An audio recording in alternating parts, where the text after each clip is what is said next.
bit of the great cricketer here, and I'll say this will do a little bit early. As you can't say that the people don't get value. What a show we've got today. What a show. What a historic win for Australia in Lahore over there in Pakistan. We're talking the Women's World Cup down to the Final Four. West Indies and England. Joe Root, is it over? Will England ever win another game again? The IPL is happening at the same time. Brett Lee is on the show, as is Mitchell Swepson. That's before we get into hashtag ASKTGC. Pez, episode 192 of the Great Cricketer Podcast is presented by Custom Swimwear by Budgie Smuggler, all made in Australia. Your name is Sam Perry. You're telling me things that I already know, and vice versa, because my name is Ian Higgins. Pez, welcome. Welcome to This Week.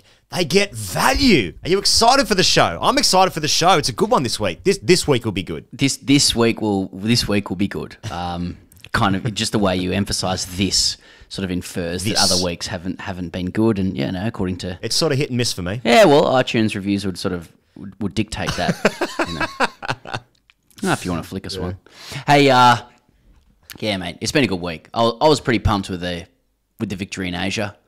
There was some dog shit cricket over that time. Let's be clear, and by dog shit, that is it was mundane, but for the purist, it was hot. It was hot shit, and now that Australia has emerged victors, we can look at the rest of the cricket that preceded it in context. Now that like Cummins and Lyon and all the guys delivered on the final day, everything that led up to that was actually just, a precursor. It was a great middle distance runner, just pacing themselves. It was Jebralessi stuff, pacing themselves only to overtake at the end. It's funny how you can kind of retrofit those things. But seriously, great win. Andrew McDonald straight away, series win overseas. We don't do it, mate. We just don't win over there. And we did, and it felt different. It felt weird. I don't trust it. Everyone was nice. The spirit was good. There was intelligence in the captaincy. Everyone was level. I really don't trust it. Something's going on, but I like the number 1 against the number 0. We did 15 dailies on YouTube, and the audio for that is on Patreon at patreon.com/Great Cricketer. We're also covering the IPL in depth as we did last year as well. So if you want to get the audio for that, it's patreon.com/Great Cricketer. There's so much cricket coming up this year. There's obviously World Cups. There's the England summer is going to be pretty interesting, I reckon, with what's doing over there. So you can find us there if you want to join the little community we got there. And of course, 84 episodes of hashtag AskTGC Fridays. The next one coming out, you guessed it, on Friday. So, mate, you're so right though in the sense of like because of day 15 of that one Test match that was played, where Australia just went through Pakistan, and there was just some really good performances in most notably from Nathan Lyon, who got player of the match with his bag, and so it's just like all of this makes sense now. They really ground it out, and look, they did grind it out. I think it did give rise to some opportunity where, like, well, if you really understand the game, you actually would have really enjoyed that cricket. I just felt like I was watching my career. That was just slow, painful, not really much happening. A lot of regrets, a lot of lost time, relationships falling apart. Because of the cricket. But I guess hey, Lyon bowled well. Yeah, it was a bit like that, and there's heaps of other formats out there now that. I said there was an IPL doubleheader last night, which means that it's an early start on Sunday for us. My wife got home from a 13-hour shift. She sat next to me and she lasted like 2 or 3 overs watching it, which is incredible. That is, like, she was talking to me while having a chai tea. But I did say to her, like, is this better to watch just blokes just bombing things everywhere? She's like, what does bombing mean? But that aside, she said, yeah, it is better. There are different ways to enjoy cricket, and that was some tough grinding stuff over there in Asia, but in a historical context, it was huge because we don't win those things usually for mentality and tactical reasons, and both of those were just really well looked after. I think it's there's a lot of false dawns in Australian cricket. You've used that term almost team a lot, and I think it's bang on. This does feel like there's reasons to be optimistic. They are ranked number 1 in the world. Rankings don't mean shit, but they're just in a really solid position, mate. Like they've got the cattle, they've got some depth in the batting. A couple of guys stepped up, like Carey and Green saved Australia on a few occasions. The bowlers did it differently. You know, they won without going through the chest because you couldn't. It was reverse stuff in the air, some dry stuff for a while. And Nathan Lyon came good at the final hour, which was great for him. They managed to blood a leg spinner. He missed out once or twice. He had some bad luck, but that's a great one as well. All with a new coach. I think it's Tick City. Yeah. Which is just because there's a swamp nearby. It's actually quite an issue. That's right. You do not want to go There's just ticks and like leeches there and stuff. Them's a jack leech. Fucking hell. Come on. Hey, come on. Mate, and Swepson gets blooded. And I thought he actually played okay. And I put that in the context. Now, look, he bowled lots of overs and didn't look like getting a wicket a lot of the time, but I think he actually played. I think he bowled quite nicely. And I had the same thought when I was thinking about Lyon as well, because Lyon bowled long spells in the first 7 innings of the game, where he didn't look like getting wickets. But I thought he bowled nicely. It's so hard to judge on the docile nature of the wickets that, you know, Pakistan never really got ahead at any point in the series. I mean, Pakistan played well in the first test, sure, but how well everyone sort of contributed is so satisfying, especially in Asia. We haven't seen it in years, obviously, because Australia don't tour. But you put that in context as well. I think even though we've just had an Ashes, Australia and England are always sort of comparing notes. And like, you just look what's happening with England. I mean, they're heading into like some bad 90s days stuff, like how bad their team is at the moment. And look, India is the challenge for Australia. I mean, there would be a Sri Lankan tour next, which got announced during the week. They're playing. It's like, I think the test matches start at the end of June. There's some white ball stuff before them. So that is the next literal test and tests for this team. So they'll want to win that as well. But then India is like the big marker. So, but in terms of like who contributed in this series, it's really only Travis Head, I think, who didn't get a 50 with the bat or didn't really contribute in the game, but you know, he was also just player of the tournament in the last series before then. So it's like, in terms of how well-rounded the group is, and they've won these games without Hazelwood, without Scott Boland. There's some good depth there. Jai Richardson's obviously in there as well. He's good. And I keep thinking about, so we should speak about Khawaja, who's just had a wonderful series, right? Like, all the stats, like really big numbers next to some little numbers in terms of games, and like heaps of big numbers in terms of runs, like an average. And then you get compared to, like, I now understand how Mark Taylor scored all those runs, because those wickets are pretty flat that time when he got 334 and actually respected Bradman by declaring. But like, I was thinking about Warner, and I feel like Warner has been like criticised since he's come back into the team. Like, and I include the 2019 World Cup when he scored 300s, and I think only Rohit Sharma got one more run in the tournament. And then I'm looking at this, and I was like, I think he's going to struggle in Australia when, like, because I think Mark Wood kind of scared him, and Mark Wood scares me as well, just the pace that he's bowling, bouncy decks. He's got Rabada and Nortje coming out here in Australia. I was like, I reckon he might struggle because his eyes have gone. But he's had a really good series here as well. A couple of 50s. He had a chance to get 200s in the series. He should have had 300s in the Ashes. So he's good as well. So now my point being, this team looks pretty good. Am I supposed to be happy? Am I happy now? This makes me happy. Is that what I'm looking at? I think you make a good observation about Warner there. Like, that's a guy that regularly, like, may feel to people as though like he's underperformed. Mate, Warner's one of the greats. Like, Warner truly is one of the greats. 24 test hundreds. Mate, he's got so many blokes covered, statistically speaking, and that's just Test cricket. He's sort of a native white ball player as well. Right. The going is good with him in the side at the moment, and he's still, you know, it's probably a compliment to him that we feel like he didn't really get going, even though he did make some pretty handy contributions, particularly in the second innings there of that final test, getting Australia away. So, yeah, they're looking like a pretty rounded side pretty quickly. They're looking like they're more than the sum of their parts. You know, they should beat Sri Lanka, and India's the summit, and then England next year as well. That England will be hard, you know, and that's it. People will scoff at that, but it's just the conditions. They're just hard. They know how to hoop it around, and I don't think Australia can bank on Smith being like Bradman Deluxe again over there. So there's some great tests coming up. It's exciting stuff for the Australian team. We should talk about Pakistan, because I was disappointed in Pakistan I don't know how important it was for them to not lose this series, you know, but I got the sense like it was very important. I feel like I thought they were very intimidated by Australia. I think they didn't believe that they could beat Australia. They respected us too much, didn't they? Yeah, because I was, especially in the second test where they were chasing 8,000 or whatever, and they got pretty close, and they could have had a crack, but they didn't.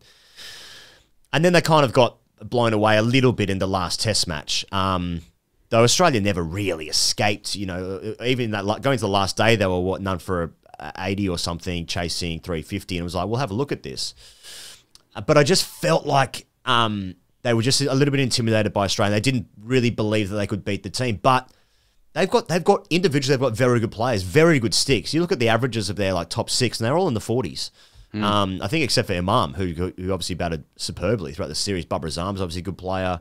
Ali batting 3, averages like 45. Rizwan's a good stick. I thought their spinners were. I thought the spin was shit, to be honest. But their pace attack is fucking awesome. It's a good team, and I thought that if they had more belief, this is an external view. I did think that they could have beaten Australia. Yeah. And maybe should have done. I'll probably go the other way. I still was impressed by them. I thought they took it to Australia big time. I mean, when you say thought they might be a bit better, that's probably a bigger compliment because you expect them to be good because it's Pakistan. But yeah, like I was still impressed by heaps of their players, and like we've joked about you know Babur Azam being the hipster's choice, you know, for a big boy. But like you know, got to see him because you're an Australian. You only really trust it once you see it with your own eyes against your own team. That's right. You know, I trust it with Babur Azam. You can he's world class, and it's 3 format stuff. It's good gear. I'm still not fully trusting it because you've got to stick with the bit, and kind of toxic masculinity, stubbornness kind of dictates that. But Babur was good. Mohammad Rizwan, loved being able to watch him play. Great character. Yeah. Love what he brings as a keeper. So yeah, you know, and they got, you know, the opener in Imam, who looks like he'd really want to knock his head off, just because he's got glasses, and that's also toxic. But great player, mate. What about Shafiq? You know, opening stick. He's what has he played, like 5 games or something? Just 50s galore, couple hundreds. So they got a young team, and hopefully they can play more Test cricket at home. I think it was really clear how great the spirit was between both sides. It was very strange seeing that as an Aussie fan, but that was awesome. You could tell it was a historic series. Don't trust it at all, of course. I'm sure a lot of older blokes wouldn't have been trusting it, just absolutely sweating on Pakistan winning on that last day.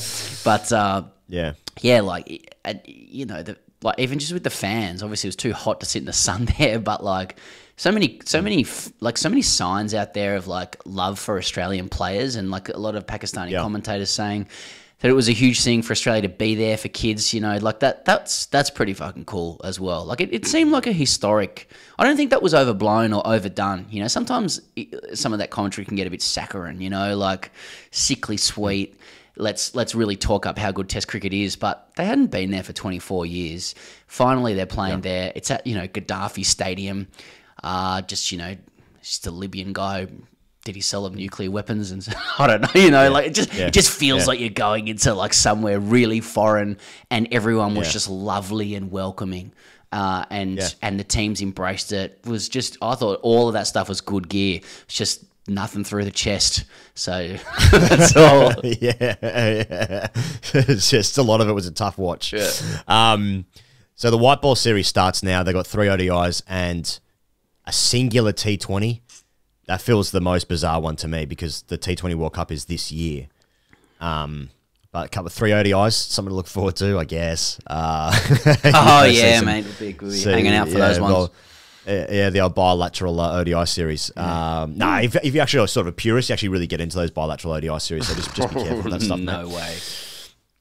Mate, I'll tell you what has been really good cricket. This Women's World Cup has been the business. It's been, and look, it helps a lot when the team that you support is one of the greatest ever professional sporting outfits in the history of any sport. They win almost every game, so that does help as a viewer of the sport. But like Australia remain undefeated in the tournament.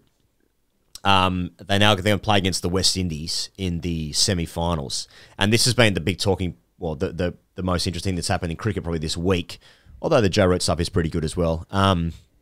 is that India have done it again with the no ball in a crucial moment. Like we saw this in the white ball series in Australia when India were going to break the streak, Australia's record streak.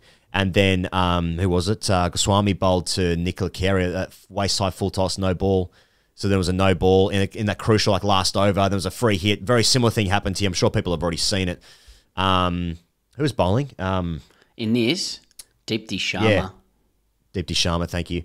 And then it's 2 to win off 2 balls. South African batter hits it down to long on, out. They check the front foot. Deepti Sharma's bowled a no ball. Then it's 1 to win. No, that's one. There's a free hit involved. I can't remember the maths exactly, but yeah, India are out of the World Cup, and I think that's actually good for Australia because I think there's only one team that can beat Australia in the World Cup. Touch wood, and that is the West Indies. No, that's India's been giving Australia really good games recently, so that's a boost that Australia needed. Just because this is just a really credible podcast and broadcasting operation, can I just say one thing about Australia-Pakistan before we get onto this that I just think is an interesting side point that I forgot to say? Sure.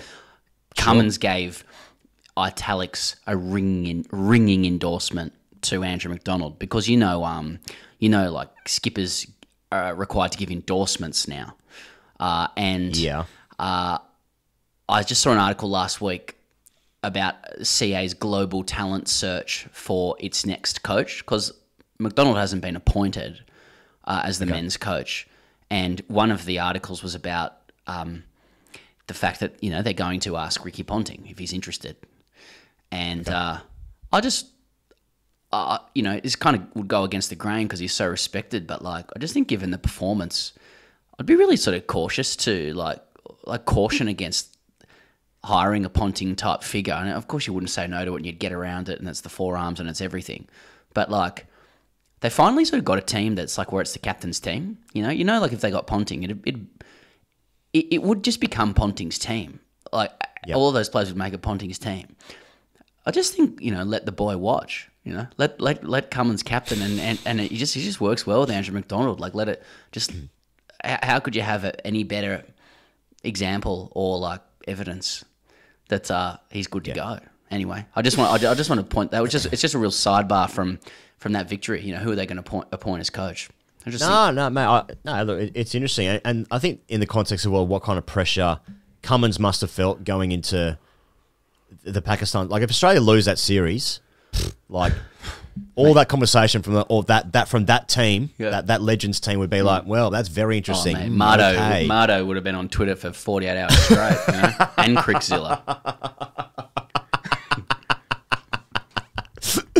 Yeah, weird how they're at the same time. It's and that was part of the declaration of 350 in the last innings. It was fucking pretty ballsy. It's worked out well. But in the context of if Australia lose that series and he gets a declaration wrong, and then what all the stuff that's happened with the last coach, I'm not sure if he caught the stuff with the last coach as a whole for that, mate. That would be a very it's already been a very difficult start, and also in the context of there's all the security stuff going on in Pakistan. In the first test, there was a terrorist attack 2 hours. I know 2 hours away is not that close, but that's definitely in your brain. There's COVID's still quite bad. They've got all these protocols over there. There's a lot of pressure for these guys to go over and just be just go and play a bit of stick, a bit of stick and ball stuff. Alex Carey in the pool was a bit of levity though for everybody. So that was a light-hearted moment, wasn't it? Yeah. Anyway, Women's World Cup. It's great news for Australia. Of course, they won't admit that, all that kind of stuff. India's succumbed to a no ball again. I've got to say, sort of want India doing well in women's cricket, but they'll come up. Their time will come. The tidal wave will eventually arrive. But it is the end for Mitali Raj and Goswami as well. Two massive servants to the game. Who've played for a long time, but India probably needs some change. Their time will come. Australia, South Africa, England, West Indies. I don't know. I don't know how our line changes from what it always is, which is I expect Australia to crush every opponent each time they play. Elise Perry, who's out with injury at the moment, says there's a high percentage chance that she'll overcome the back spasms to play. I want Perry in there for safety. She's shown recently that team isn't as reliant on her as they used to be. But, I still think if Perry wants to play, she should play the big games. Yeah. I just like this line in the article as well, saying the superstar all-rounder hasn't done anything, and then it says in inverted commas, cricket-wise, since she left the field after bowling just 3 overs. I'm sure she's done other things. Yeah. I just have not done a thing. Anyway, that's the wrap-up. I think we saw, was it the 2020 T20 World Cup when South Africa lost in the semi-final to India. Didn't they? Was it? Yeah, they lost to India at the SCG because of rain. And they performed really well. They've got some good players, South Africa. And it'd be interesting because, I mean, England are the defending champions in the 50-over World Cup. And they've got good players, but they haven't played very well. South Africa won every game of their tournament except for against Australia. And that run chase they beat India was the second highest run chase in the history of World Cups. I mean, there has been some record-breaking stuff because New Zealand grounds are quite small, sure. But and also I think the players are getting better every World Cup that passes. But still, South Africa are playing some good cricket. And, I mean, anyway... I'm just being nice, but if Australia don't win, it's it's definitely effigies. It's definitely effigies. Oh, mate, it's again another city, effigy city, next to Tick City. Hey, but let's talk about England. West Indies, England. Well, he goes. Well, West Indies have won the series over there in West Indies, home series for West Indies. So you expect the home team to win, right? They chased 28 They chased 28 on the final day, on the fourth day, to knock over England 1-0. Day 4 wicket. Exactly. Joshua De Silva runs. West Indies win the Richards Botham Trophy. That's an alpha trophy, if I've ever heard one. So that is alpha. They're in Grenada. And, more questions for England, mates. The main one seems to now revolve around Root's captaincy. And a lot of people some people have been talking about this for longer than others. It's been assumed that, well, he's the best player and who the fuck else is going to do it? Oh, I think that's fairly logical thinking. Yeah. What does England have to do? He goes, now that we're the team that's doing well, let's allow our English audience to revel in 2 Australians making a few suggestions, as winners. Oh, that'll help. That'll help and be enjoyable to listen to. About what English cricket should do generally, structurally, attitude-wise, maybe culturally. Personnel, strategically. How are Australia superior in every one of those facets? How can we overlay our mentality and our the inherent superiority? I can tell people right now at work, and they've stopped what they're doing, and they're going to lean into their desk and just put like thinking man statues. Right. What do the Aussies think of us? This will be interesting. Yeah. Do they like us? Get this bloke off the fucking front foot. Mate, it's 1 test win in 17 attempts. There's lots of stats which say, you got to change the captain. And, I've even seen Mike Atherton has said today as well that he thinks that it's the end of the road for Joe Root. So, look, and it probably is. I think that the next time England will be good will be when they have 11 good players. You can do whatever the fuck, you can get any coaching you want. Change the fucking captain, change your bowling attack, shift around some batters. They just do not have 11 test match quality cricketers to compete with teams that have fucking 7 good players. I mean, they are so far away. I wonder what would happen if you take that. The bigger problem for them actually might be that if Root loses the captaincy, he scored all these runs as captain. You know how some of that anomaly stuff can happen, he actually performs better as the leader. But then there's a team, I think if they change the captain, it's got to the point where, the team will win maybe a couple more games. Maybe they'll win, 3 games of the next 17. I'm not sure what their roster is coming up. They've got New Zealand and South Africa coming up. Yeah, exactly, yeah. So that's pretty good. But, okay. My answer can't be just, don't change it because what's the point? You can get better. They probably will get a little bit better. I guess it feels like they're trying to make the World Test Championship final if Stokes was the captain. It strikes me they're trying to go for they need a hard man now. They need a hard man in there. It's been too nice. They need some real blokes fucking getting into them. That's the cycle now they're now in. Now Australia's just gone out of that cycle to get out of sandpaper. It's some cultural stuff. So now they've got more of a calming approach, player influence, climate change. All those three It is. things It all linked. goes in cycles. All of It's just these a things cycle. go in cycles. It has to. Now they need a hard man. It has to be the next step for England. They must have old players come out of the woodwork and say, "Look, I think the cricket's become soft. I think it needs a hard man in there." There's only two men who can do that. That's Justin Langer or Ravi Shastri. I saw on Twitter. Or Sean Dyche. Exactly. Some Allardyce stuff. That's right. We need to toughen these guys up. Visit the Somme. Fucking the Battle of the Somme, it is. You visit the Somme. And, you know, soft sand runs, 100 hundreds, all that sort of shit. Ben Stokes is captain now, leading from the front, British Bulldog, Brexit. Like Churchillian shit. Yeah, okay, yeah, sure, you know. Churchillian shit. Really inspirational, very tough, bit of stuff going on underneath, but that doesn't matter for now. We can worry about that later. That's where England, that's the thing they've got to style themselves on. That's not going to make players better or worse necessarily. But, I mean, in all seriousness, like, if you are struggling the way that they are, you do have to reorient the leadership. I mean, if you can get more out of the existing resource, then you find the people that can improve the environment. I just think that the environment, in the absence of like an obvious change or an like obvious new environment, it's surely going to become like, all right, no more Mr. Nice Guy. You guys are going to to cricket jail now. You're going to become the fittest, hardest, meanest group going around, etc., etc. As far as captains, I mean, it has to be Stokes, doesn't it? I've seen other suggestions out there. There's Sam Billings as a suggestion. He's played one Test match. There's Tom Abel, I think who hasn't great news played. Great news for Bilbo, who's not even in the team, and now he's the Test captain. Yeah, that's an unbelievable ascension. Yeah, but I like it. Yeah, I guess. Who else? Who else are they talking about? I saw Stuart Broad mentioned. That's a hell of a comeback for Broady as well. I mean, he may as well. I think he sort of. I think he'd take it. You know, I don't think it would be hard for him. You know, if offered. You know, I feel like Broady. Don't know him at all, but feel like Broady would got a pretty independent view as it is. So let's go. Yeah. Just get people around him. Yeah. Either way, it's going to be some trappings for us. It's going to be a new, they've got the great red ball reset, whatever the fuck that means, and we're going to see some new people. We're going to see a new vibe, and I think it's going to be good for English cricket. I mean, they just got to win the next series at home, don't they? How do they win the home summer? That's going to be the thing. Yeah.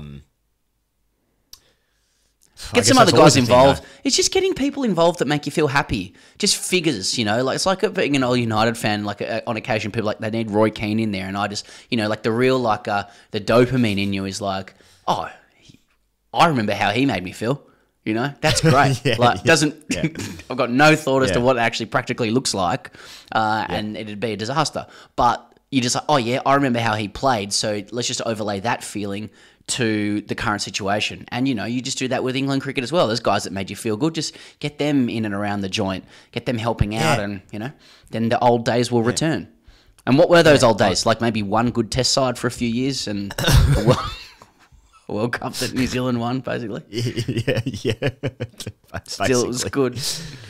Yeah. Anyway, I hope that helps. Hope that helps England just process a few things and I guess just do whatever you want. But mate, it's funny you were saying before. I do agree. Like it is hard to win away. It just is because like part of the frustration I'm sure English fans are feeling is that like West Indies aren't even that good, but they're good at home.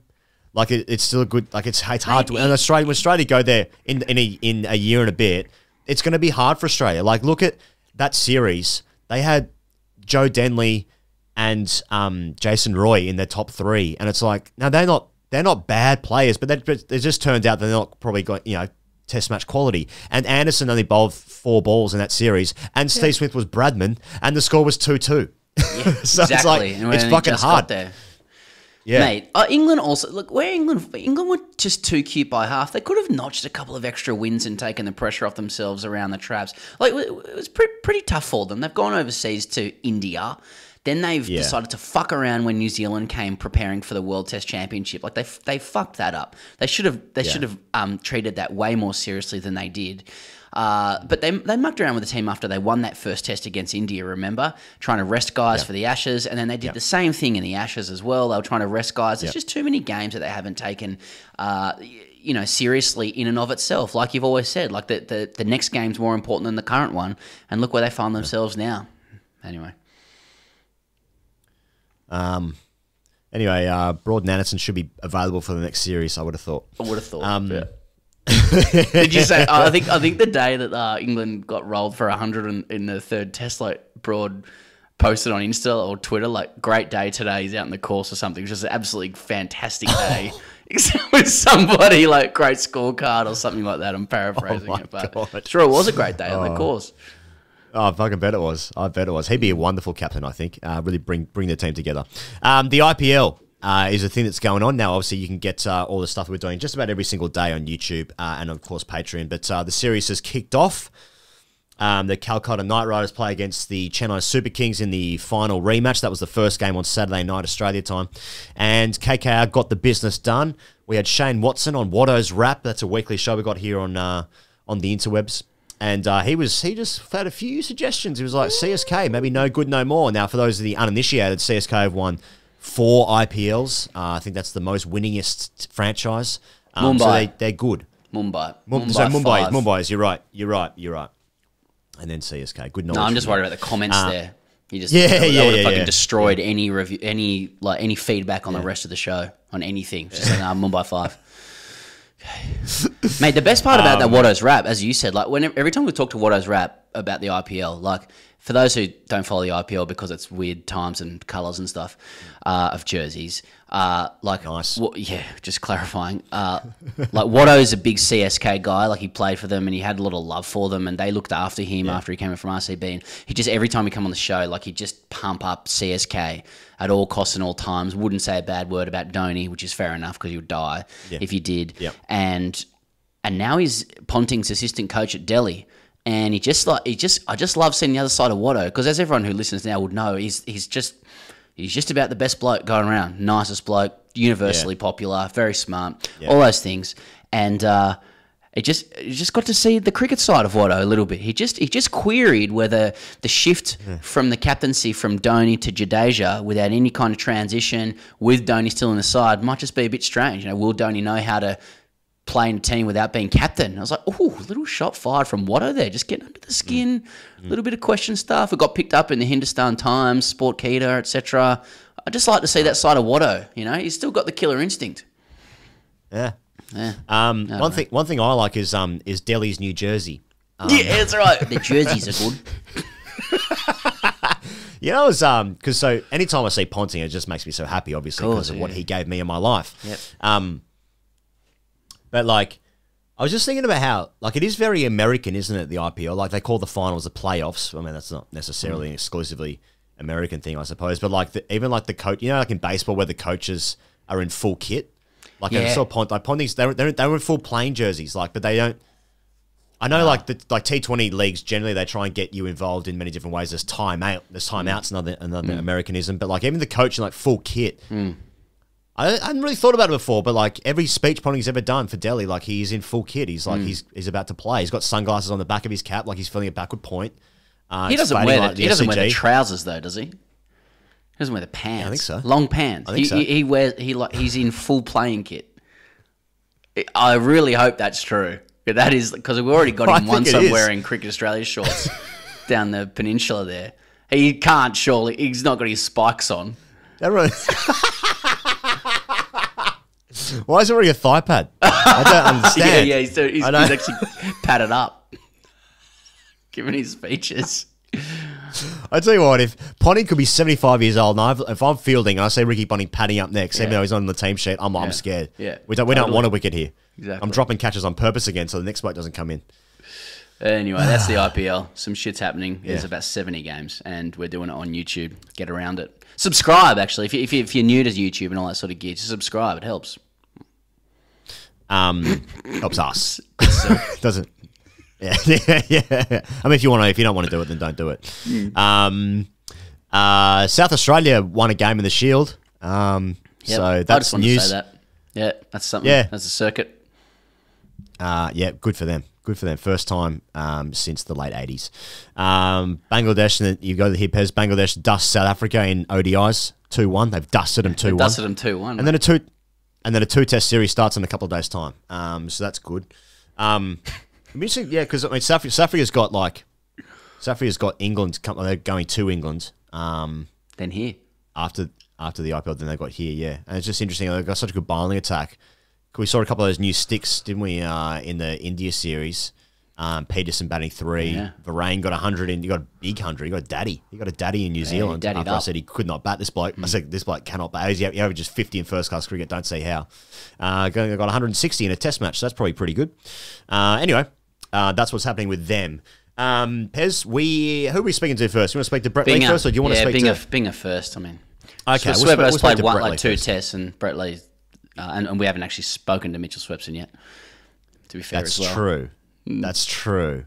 That's true. Well, a couple of DMs, but we won't be releasing those just yet. That's right. But we need to thank our dear friends, Budgie Smuggler. Use the code CHAMP for free custom design. Of course, we thank Budgie for their support over the years. And I think, Pez, we're talking about custom bucket hats. Yeah.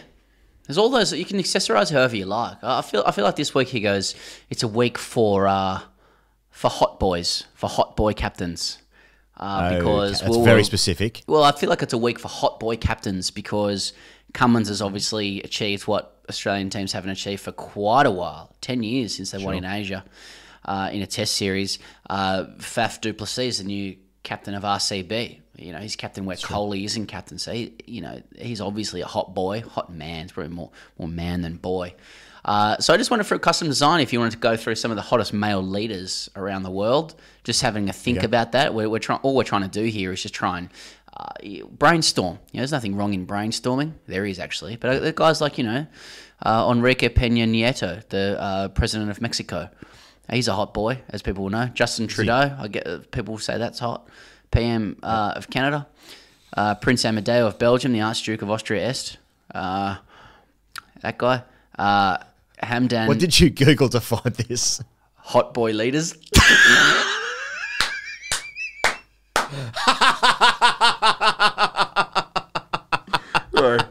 Did you, mate? I'm a bit dizzy. I've been trying to drink some water out of my toddler bottle here, but obviously I haven't had enough. What about Hamdan bin Mohammed Al Maktoum, the Sheikh of Dubai? I was going to say him, actually. Yeah. What about Pedro Sanchez Perez Castellon, the secretary of the Spanish Socialist Workers' Party? A couple of hot boys. Good name. Couple of hot boys. Pedro Sanchez Perez Castellon. That's a good name. I'm sure that's how you say it. So, and the secretary of the Spanish Socialist Workers' Party as well. So that's hot stuff. Couple of ideas there. Somber then. You could get that. All you need is a picture. Believe us, that's all you need is a picture. You could even put those pictures on PowerPoint and then send it to Budgie. And I can tell you that firsthand. You can get a whole range of smugglers out doing that. Some high-level stuff there. But, you can do that. And you got your custom design, custom swimwear. That's budgiesmuggler.com.au. Accessories, everything. Australian-made, great organisation. Help them out. Support them. They'll support you. Get around them. They'll get around you. Cheers. Here he is. Here's the great man, Brett Bingley.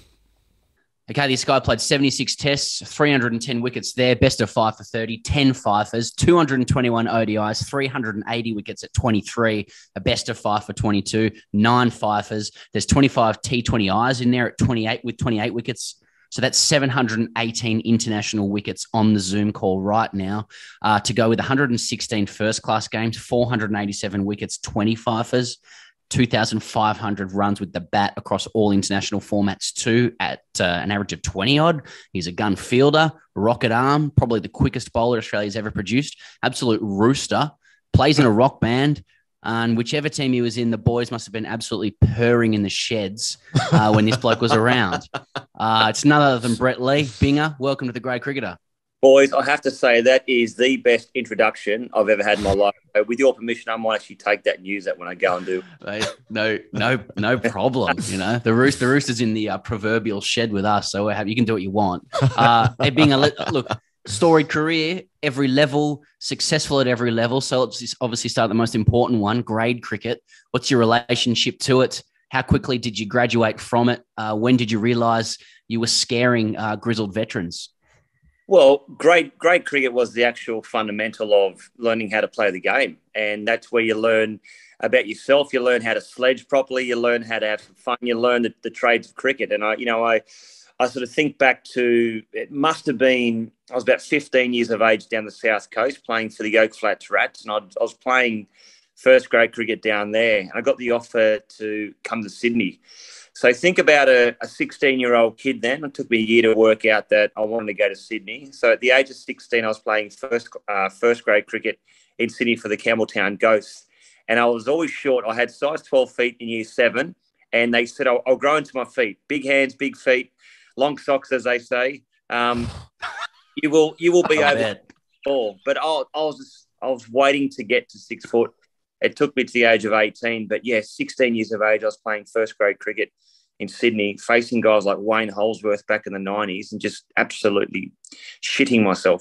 I've also heard Binger stories of you playing in the Lord Taverners week. You must have been playing for combined high school, CHS, and just scaring children. Do you know how fast you were at that age? Were you bowling sort of 145s then as a 15-year-old, 16-year-old? I hit 150 for the first time at the age of 16. I think it's weird. I don't even know how I did it, to be honest. And I know how hard at the age of 45 would be to bowl over 130 k's an hour. But just young and enthusiastic and super keen. My son's 15, and he's got some really good, cricketing ability, and he's more of a batting all rounder. But I don't know how I did it. I honestly do not know how I did it. I was just so excited to hopefully one day play for my country. I don't know where to start with that, Bingo, because one thing we try and avoid on this cast is ever saying who was the quickest you faced or what's the fastest you bowled or whatever. But I kind of want to do that with you, and I want to focus it in on at a young age. I basically want to zero in on what's the most scared you ever saw a grade player, or when did you realize? Was it in the nets? And did you overstep in the nets? There's so many questions. Did you overstep and bump blokes? What's just this? When did you realize that you were the one when it came to frightening pace? Well, overstep in training on purpose, no. But did I overstep? Absolutely. Pretty much every single net session. My first memory of bowling fast. So imagine, I've got an older brother, Shane, who also happened to play 45 games for Australia. He played in the sort of one-day cricket arena. My younger brother, Grant, played first grade in Sydney, under 17s and 19s for New South Wales, was probably a better cricketer than all of us put together. So Shane being a classic all-rounder, Grant being an all-rounder, I was never good at batting. So I just thought, I'll try and bowl fast in the backyard. And at the age of 12, I was playing for the Oak Flats Rats, and we had this new gun batsman come from, I think, Lake Illawarra. And my coach said, Righto, we have to try and test him out here, try and bowl him a short ball, and we'll see if you can get in the under-12s team. I said, yeah, but he's not wearing it. And the batsman said, I don't need a helmet, I'm fine. So, that is like a red rag to a bull for me. And I ran in, bowled him a sniff, and the next thing, a few hours later, my dad's offering to pay for this poor kid's dental bills. I knocked out both of his teeth. There was claret all over the wicket, and I felt horrible. I never liked the sight of blood. I hated batsmen getting hurt throughout my whole career. I know you have to play the role sometimes of a big, tough, fast bowler, but it was the age of 12 when I thought guys are generally scared of the ball. And I'm not lying. It did feel good when, you could scare the tripe out of the batsman. But as I said, anyone getting injured or permanently hurt was definitely not on my radar, but it did happen, unfortunately, in sport. There has to be to a point, Binger, though, when you realise you could frighten your brothers. like who are older than you. Like that must have been incredible. Like just understanding like older, younger brother dynamics. Like there must have been, I mean, so if we extrapolate it, you're bowling 150s when you're 16. So you're still clocking 130 at around 14, like quick enough. Yeah, it's quick. That's right. That's right. Just mix up the footwork a little bit. But, how good did that feel? Oh, look, it felt awesome. And as I said, I couldn't bowl spin like Warney through the early 90s. I wasn't good at batting. I was actually scared of batting because my brother, being 2.5 years older, would pin me every single net session. He pinned me somewhere, even to the day that we finished playing first-class cricket together. And I just thought, well, I'm going to try and do something here, and that was bowling, and that was bowling fast. So bowling fast came quite natural to me. I was very lucky. I think, my parents always, even to today, they argue over where we got the talent from. And my dad was the real, I guess, brains behind. Never played cricket, my old man, but he had that never say die attitude, never ever give up. He watched cricket, learnt the basics pretty quickly, and just told us, try and do this, try and do that. But my mum was a sprinter. My mum was a 100-metre sprinter, so we probably got the fast switch fibres from mum, which he tells dad, as I said, every single day. You've got to genetically have something working for you, but then it's also genetics will only get you so far. It's then how do you take that to the next level? How do you go from being a 15, 16-year-old grade cricketer to hopefully going on to represent your country? And that's where it comes from. There's a whole lot of mental toughness that goes with it, going through injuries. And I've had so many injuries, but it's how you deal with those injuries and how you overcome adversity, and use all these cliches if you want. But that's where I think my dad's mental strength got us through those tough periods. There's also a game that when you were playing for Mossman later in your career after the Ghost, where you opened the bowling with Shoaib Akhtar. Do you remember that game? Yeah, and look, I actually had a chat to Shoaib Akhtar on my podcast last month when I was over in Oman playing. That's the legend. That's the story. But it actually never happened, unfortunately. So a lot of journalists, even to this day, print that, and everyone thinks it happens because it's all over the press, and everyone thought that we did play a game together. We were down to play that particular game. And I spoke to a gentleman only last week, and he said I was the opening batsman, and he'd been caught up the first grade, he said, and he looked at the rundown who were playing against, and Lee from one end and Akhtar from the other. So he got no sleep the whole week. But it just never worked out with timings. I was away playing. Shoaib wasn't available. I played 1 week. He played 3 weeks later. But I can tell you now, on the grade cricketer, that I spoke to Shoaib. My son plays for Manly, and he said, we've got to make this happen. I don't care how old we are. So we're going to organise a game where I'll come from one end and he'll come from the other. He probably will get the win though, boys, because he did bowl .2 of a K quicker than me. So he'll probably get the win. I know it's such a pedestrian chat for you, mate, but when people say, oh, what's your unpopular cricket opinion? And for me, it's, and I know this is sacrilege to say, and you'll disagree, but for me, it's that Jeff Thompson probably bowled 138 Ks now. Because I'm thinking if I could somehow superimpose you running in all the sports science and athleticism in the late 70s or early 80s with the flowing top, and you're bowling at littlest blokes, that is looking way quicker than Tomo's stuff for me. It's just me, and I know they clocked him and everything. Yeah, I reckon that you would have done some damage in the late 70s on and off the field. But are you, were you?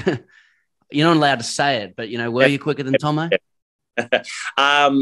Look, on paper I was, but if you speak to the guys, it's different eras too, mate. It's very hard to compare eras. We had guys that were pretty much dressed up like the Michelin Man. They had helmets on, rib guards, arm guards. You think back to Tomo's era when he was bowling 160 Ks on wickets that really weren't properly covered. They were a little bit wet and juicy sometimes. If you're bowling 160 Ks back in the 60s and 70s and 80s, then it's obviously, it might seem like it's 180 Ks because of the lack of protection and the lack of preparation on the wickets. Tomo definitely bowled gas, and he was a guy that I used to love watching. I'm actually surprised that no one's trying to copy his action. because it's almost like winding up this big, I don't know how you'd explain, like a spring, and he just blow with his power at the crease, and he would scare the living daylights out of some of the batsmen. But look, I've heard Tomo speak, and he's hilarious. I think he gets quicker every single year when he speaks. He said extra rings he bowled 180 Ks, but he may have done. He may have done, quick. right? Yeah, 180. Yeah, maybe a little bit of a stretch. Hey, one of my favourite Roblinder 2 clips on YouTube, Bingo, is you bowling to Steve Waugh in Academy 11 game against Australia, which was sort of a precursor to like. That's how good that team was about to become, that the Academy team was playing against the Australian team. It had already won the World Cup and stuff. Yeah. Like, and in that game, you actually got quite a different action. It's not quite as sort of like, it's a little more free flowing, I suppose, or rawer somehow. But like, comes up. Yeah. But then you run Steve Waugh out of your own bowling. But I mean, the question is like, how intimidating was it when you're in the Academy and you're bowling against like Steve Waugh and playing against Michael Bevan and like, that team? Like, how intimidating was that? Oh, of course it's intimidating, to think about you playing against guys who were heroes growing up, Steve Waugh, Mark Waugh. We had some pretty decent players on our side as well. I think we had Casper. I think we had Ponting. Gilchrist was on our side. But the funniest thing about that, I mean, getting Steve Waugh out was brilliant. I'm thinking, I hope that doesn't cost me a test career running out, the next captain behind Steve Waugh. But my brother, Shane, was about 23 years of age, was just trying to make his way into the Australian cricket team. He came in and faced 2 or 3 balls. They got him out, caught and bowled, said, "Pack your bags, champ." And oh, thanks. Mate, thanks. Like here I am trying to get back in the Aussie side. Get into the Aussie side, you get me out in the bloody Academy game. Thanks, mate. That's great. We had Shane on the show maybe a year or so ago. He told some great stories about coming into the Aussie team. But I just seem to recall when you joined the Aussie side being it seemed like unbelievable that this team that was just a golden team was about to get even better because they've just brought in this like young, raw-paced, good-looking blonde guy. And I got so many questions about that. Like, but the main one is there's so many grizzled veterans in that team, and then you come in. I'm just wondering about off-field stuff. I'm wondering about the tubs. Like, was there a tubbing culture in that team? They must have been. Like, I felt like getting you in must have been like a new toy. Like, oh, look at this rooster coming in. Like, are you able to shed any light on that? I don't mean to objectify you, but it's from a great cricketer's perspective, it's about as kind of full on as it gets. Like, can you give us any tubbing culture stuff? Well, put it this way: when you join a team, and certainly when you play grade cricket, which was the embarrassing thing. Imagine I'm 16 years of age. I was in year 10 at high school, and you come off the field and everyone just gets naked and starts showering, which happens in that cricket culture. That is looked from a different perspective. It's just what happens in grade cricket and a lot of different sporting teams around the world. But when you're 16 years of age, it took me a while to get the confidence to go in and, I'd generally just jump in the car and drive home in my whites and be home in 2 hours from Mossman when I was on my P's. And, I'd be cramping up. I'd be driving down the F6 down over sort of Mount Ousley. And I still remember I was cramping up and I was hot and sweaty from playing. I thought I could have a shower at some stage, But look, I think when I joined the Aussie cricket team, I was like a kid in a candy store. I was just like, how good is this? Just turned 23. It's what I've dreamed of. And yeah, it's just the best occasion, and my career almost ended before it started because I sat next to Gilly in Melbourne, MCG Boxing Day Test 99, my debut test against India. Here I was, and Gilly's just eyeballing me. He's looking me in the eye like this, and he's just saying, right, today when you get out there, just give it your best, and, you're here for a reason, blah, blah, blah. Not knowing that he was so in-depth talking to me. So to give McGrath, who was on my right, I think it was, enough time to tie my shoelaces together, and I got up and nearly tripped over, so I was almost cooked before I played, boys, but that was like my initiation of getting into the side. But yeah, it's a fun time. The sort of dressing room stuff is the stuff that you do miss. It's all well and good playing out there on the field and, being a part of a winning team or getting a fifer and making a contribution to to the side, but it's the after hours. It's in the change room, the drinking the piss with your mates, and just an absolute shit when you're sitting around, and then getting the other players to come in from the different teams around the world, and you'd be out there. I'll be trying to bounce the hell out of a few of the batsmen, and then within 20 minutes, here we are arm in arm having a cold beer together, saying how good's Test cricket, and that's the stuff that you do miss. The battles on the field, sure, but it's the stuff off the field that you miss. In terms of like circuit stories, like just after the 05 Ashes, when you guys played against the World 11 in a Test match at the SCG, then 3 games at like Docklands, I think it might have been, and like all the stats counted towards people's careers because they wanted people to be like, were you guys up for that series, or was that just a circuit? No, of course we're up for it. It was a decent circuit back then as well, but it was a lot of fun, and that's the thing when I try and explain to people what it's like when you get the chance to represent your country. And when as I said, I was 22, 23 years of age. So you've tried for so long from, my dream was at the age of 9, I told mum and dad I wanted to play for Australia and I wanted to be the fastest bowler in the world. That was my dream, and wear the baggy green cap. So when you eventually get the chance to represent your country, it's like jumping on a merry-go-round. It's so hard to get onto. And you finally get up and you cling on for dear life. You hold on for as long as you can, then you get spat off. It might be 13 years down the road. It might be 3 months down the road. It might be injury. It could be whatever it is. But it's this merry-go-round that is over-absorbing, that you have to learn how to deal with the pressure. You have to learn how to be a good public speaker. You have to learn how to deal with stuff being written in the press that you don't agree with. You have to learn how to deal with fans. You have to learn how to deal with criticism and all the stuff that goes with it. So, you grow up pretty quickly. But the greatest thing is that we were on tour for 300 days a year. And most guys back then, there were a few guys that were married, a few guys that were single, a few guys that had girlfriends and stuff. And that, it wasn't about, it was just sharing some really good moments as a team, and they become part of your family. 300 days per year away with the same 12 to 15 guys become super tight mates.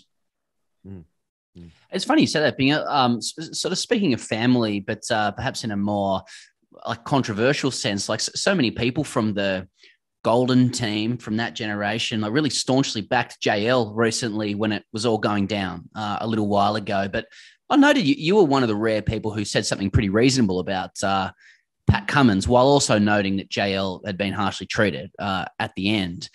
Just from an outside view, like it seemed like some of the older guys might have just found it hard to conceive that younger blokes preferred someone other than someone who was in the golden generation. But you seem to understand that. Like how did you find the whole ordeal? And given that you've got relationships on all sides, and do you think the team's gone in the right direction? Yeah, and look, I'm in all sort of 3 camps. I think Cricket Australia have been fantastic for me over the years with my career. Massive fan of Pat Cummins, and obviously a very loyal mate with Justin Langer. But it was an absolute shit fight. The way that it was handled, it could be handled so much better. And the best way to handle it would have been simply Justin Langer was there for 4 years, took a side that went through the whole sandpaper gate, to toughen the side up, to get the side back into firstly playing some really good cricket again through discipline, but also get the Australian public to fall in love with the Australian cricket team again, which they did. So that's a couple of ticks in the boxes for Justin Langer straight away. Just because, you're a wonderful player doesn't make you a wonderful coach. Lucky for Justin Langer, I think he was both. But there's always a shelf life, and he had 4 great years.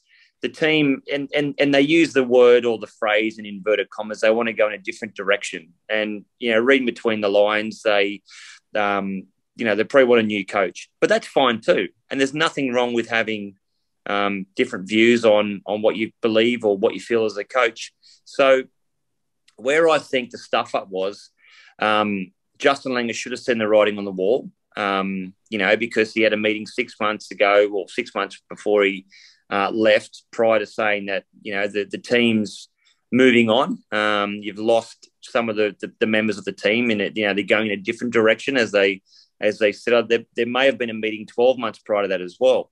So if Justin Langer read the writing, or read the room correctly, or saw the writing on the wall, then he could have dealt with things differently. Cricket Australia also should have gone, right, after the end of the Ashes in 2021/22, this is going to be your final test match as an Australian coach. Go out in the high. We will back you 100%. You know, you can leave with glory. The good chance that the boys will beat the Poms. Are you on board? We can back you 100%. That's what should have happened. And that's what could have happened. We wouldn't be talking about on this podcast today. But because I think Justin Langer he had to fight for his career as a batsman. He had to fight so hard. He was so stubborn. He would never give his wicket away, which made him one of the world's best players and a great opener for Australia and a great teammate. I think he used some of that stuff he learned as a batsman and put that towards his coaching. And, you know, I'm not going to go. I'm not going to go on these terms. I'm going to stay in there and fight. Then Cricket Australia didn't have the balls, I guess, then to back him, to sack him rather. They thought, oh, we'll offer a 6-month contract, a measly contract that they knew he wasn't going to accept. So he had to go in his own terms. It's sad. Cricket Australia should have fired him if they believed that was the best way going forward. Justin Langer should have gone, I know this is going to be my last test series. I've gotten a high, and it would have been a lot better process rather than the stuff that Justin Langer was dragged through. He's better than that. You know, we shouldn't treat a great Australian, you know, iconic cricketer the way we did. Pat Cummins, though, to his credit, didn't have to say anything. You know, this is the belief that they had. If he came out and said, oh, yeah, we back Justin Langer 100%, well, how does that look for him and his teammates? His teammates are the most important thing. He went differently to what they were thinking inside the camp. Well, then it wouldn't have been the right thing. So I also praise the way that it was held and dealt by Pat Cummins. I completely agree, mate. I agree with all that. I know, Binger, that like later in your career, you became like a very skilled bowler. And that's not to say that you weren't a skilled bowler, you know, at the beginning of your career. I think you just sort of had to adapt because, you know, as your body changes and stuff, then you have to pick up different skills. But I just note at the moment, like the sort of the main 3 quicks, you know, Stark, Cummins, Hazelwood, they're all about like 140 Ks now. I know Starkey can ramp it up a little bit more than that, but it is a little bit slower than what it was maybe 4 or 5 years ago. And I note at the same time, there's probably like 10 guys around world cricket who all bowl faster than that. And in my like alpha paradigm, I just want, you know, the Australians to have all the fastest bowlers ever. But like, but do you think they might be better bowlers now, you know, those guys, than what they were a couple of years ago? But like, do you think there was a best version of yourself? Was it the raw 160s guy, or was it like right at the end when you're still playing for the Sixers, bowling sort of like higher 130s, 140s? Like what was your best version, do you think? It's a very good question. I've never thought about that, Ian, because, you know, for me, it was trying to bowl as quick as I possibly could for as long as I possibly could, you know, and to hit over 150 Ks for 20 years, that's my greatest asset. That's been the thing I'm most proud about. Not taking how many wickets for Australia or what I've done. Of course, it's great to win a World Cup, but if I bowl for 20 years over 150 Ks, that proves that my longevity in the game, the way I train, I wanted to be the fittest. I wanted to sort of be out there playing for as long as I possibly could. That makes me really proud, that particular thing. But I think probably the best version was probably under guidance. I've always said I love playing under Steve Waugh because he just threw in the ball and said, mate, give me 4 overs of absolute gas. I don't care. Yeah. 40 runs off your 4 overs. If you get this key wicket, this key breakthrough, we're back on top. And there were times where my test figures blew out because I was playing a different role. It was short full. You know, you get some guy bounced off and caught it fine leg. You get your breakthrough and the captain's happy. But when it comes to the end of the year and they look at your figures, they go, oh, hang on, you've been a bit expensive. Your average might have been high 30s. You've got to also put things into perspective. I think under the guidance of Ricky Ponting, he allowed me to still bowl fast, but to have probably a different role, you know, and not just bowl 3 overs a quickie. He wanted me to bowl 5 overs of pace, but in pretty good areas. So I think Ricky Ponting was probably the guy where I learnt more about my cricket than under any other captain. So to have the freedom of bowling fast, but also setting the right fields and just knowing myself. But that also comes with experience. You know, I was young playing under Steve Waugh. Michael Clarke tactically was outstanding. But Ricky Ponting, in terms of a man manager, in terms of knowing my game, was probably, the guy I'd put first. Bing, you're doing your own podcast at the moment as well, the Brett Lee podcast. A lot of people listening will know that as well. You're doing it with Brad McNamara, a New South Wales great, a grade cricket great as well. Plenty of stories from around the 90s, maybe even the 80s as well, where Buzzard's sort of front and centre. You guys are in a rock and roll band together. Can you tell us a bit more about the podcast? Are you bringing in all the experience from, all levels of the game, plus nights at the Crowie with 6 and out? How's the experience been so far? Well, I might have to get you two on there as well at some stage, boys. Look, it's been a lot of fun, actually. We've done about, 18 episodes in. I know we haven't crossed the other 200 mark like you boys have, but it's been a lot of fun. And I guess this sort of quality of guests that I've been very fortunate enough to have on, from the Australian skipper to former Australian, captains, Alan Border to Mark Wall, Pat Cummins, as I mentioned, Piers Morgan, who I terrorise with ribs. We've had Alyssa Healy as well, Ishigua. It's been a lot of fun. It's been a great learning curve for me, not from a like a media point of view, but just to understand how people work and to try to sort of get inside the mind of different players. And I actually wish, not a podcast sense, but I actually wish I asked a lot more questions whilst I was playing, because, you understand so much more of the game. I've learned so much since I've been commentating for Fox. I've learned so much since I've been doing this podcast. I've learned so many things that would have put me in a better position, I think, as a cricketer, if I would have asked more questions when I was playing rather than just focusing on what I was doing and trying to nick guys off. But, yeah, working with Buzzard's great. I asked him one day, I said, "Why do they call you Buzzard?" He said, "You seen the fucking size of my hook nose?"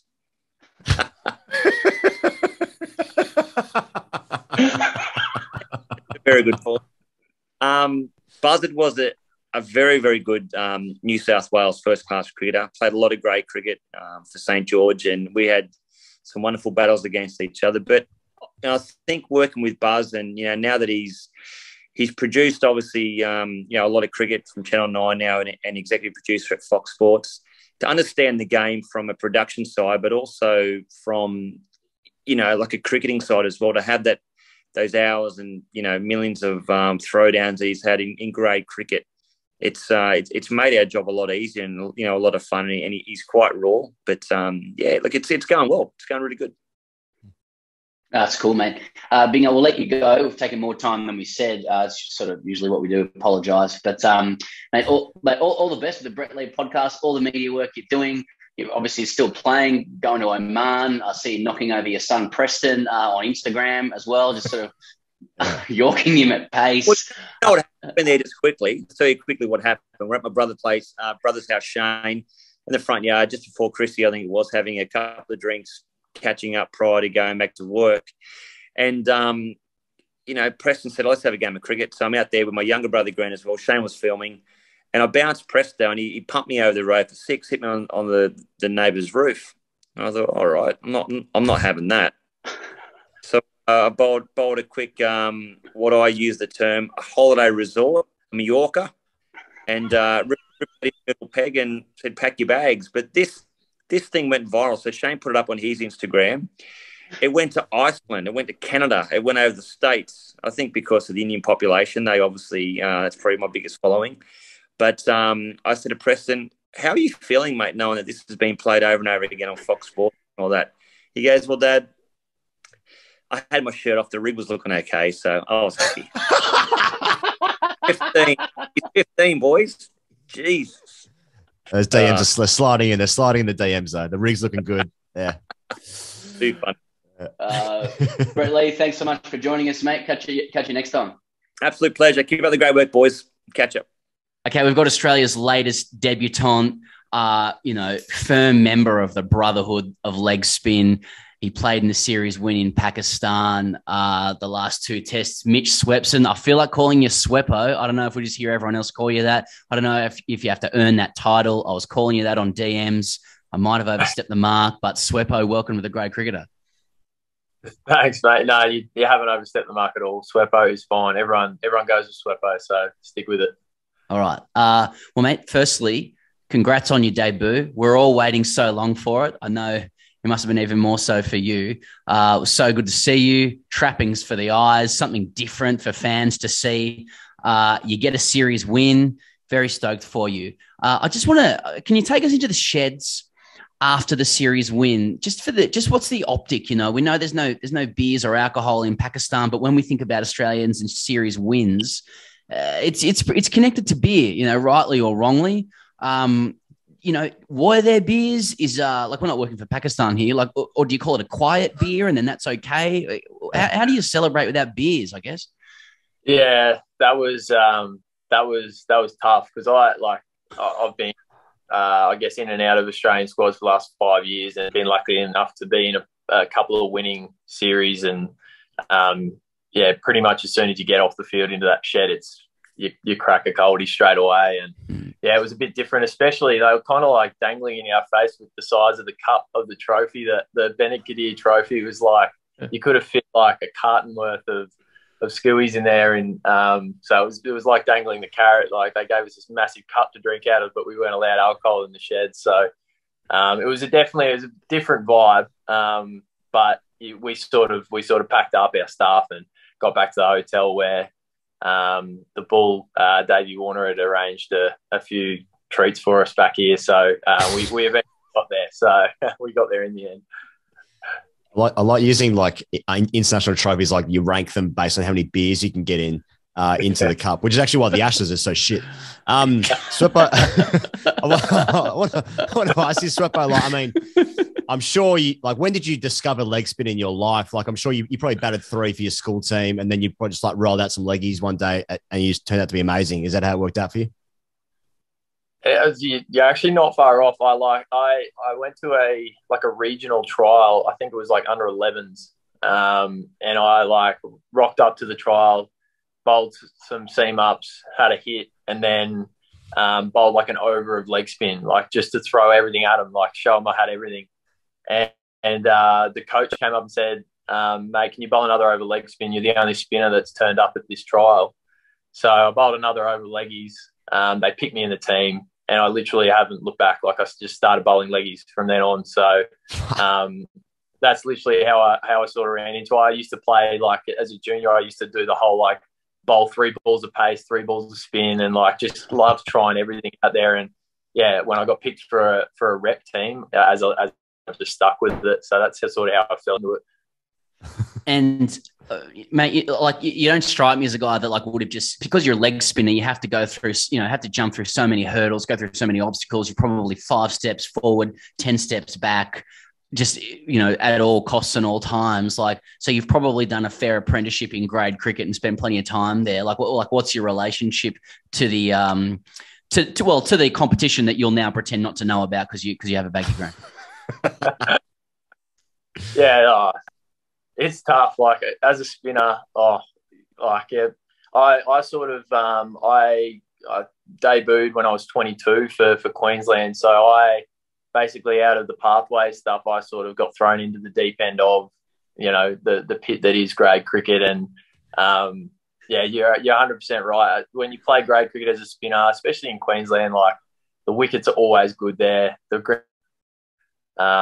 basically, when you get brought onto bowl, so I had 2 or 3 years of that. Some dark times in there, definitely, but I guess sitting here now, I'm pretty glad I stuck with it. It's great, and I guess it's good character building as well, as we all know. Grade cricket, great character building. So it was good times. Mate, grade cricket character building plus bowling leg spin, like and to come through it, that's like the highest degree of difficulty in fucking gymnastics or off the diving board, you know, like it could be character building or character destroying, man. Like, I'm just stoked you've come through. Yeah. Cheers, man. I appreciate that. It's like, I do feel bad sometimes for like the guys, you know, you see guys have so much talent, and to be honest with you, I didn't really get my opportunity from taking bagfuls of wickets and making guys look stupid in grade cricket. I was probably lucky enough that the Queensland setup let me come in and net bowl a lot. So I got in front of their faces there. And then also the academy, which is all the young players that are coming through in the Australian ranks. The academies in Brisbane every year. So I had that to go in and net bowl at those guys. And I just got in front of the right people and was bowling well in the nets there. So I actually reckon I got more of my opportunities there. So, specialist net bowler really turned into a baggy. So it's, great cricket. It's a very tough place as a spinner. And, I guess, but like you said, it's part of the story and it's part of building that resilience, I guess.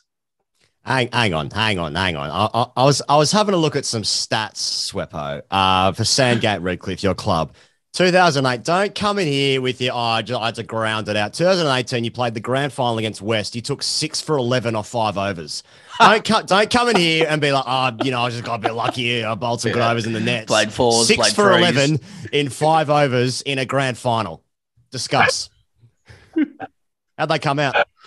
They weren't picking the wrong one. I reckon 5 wickets were big, dirty wrong ones that, I just kept bowling and they just kept kicking them. So, I was on a roll that day. But, that was also at AP Oval. So I wasn't at the Gator Dome, which is like a 40-metre boundary each side. It was like a proper first-class venue. So that also helps. But, nice. Yeah.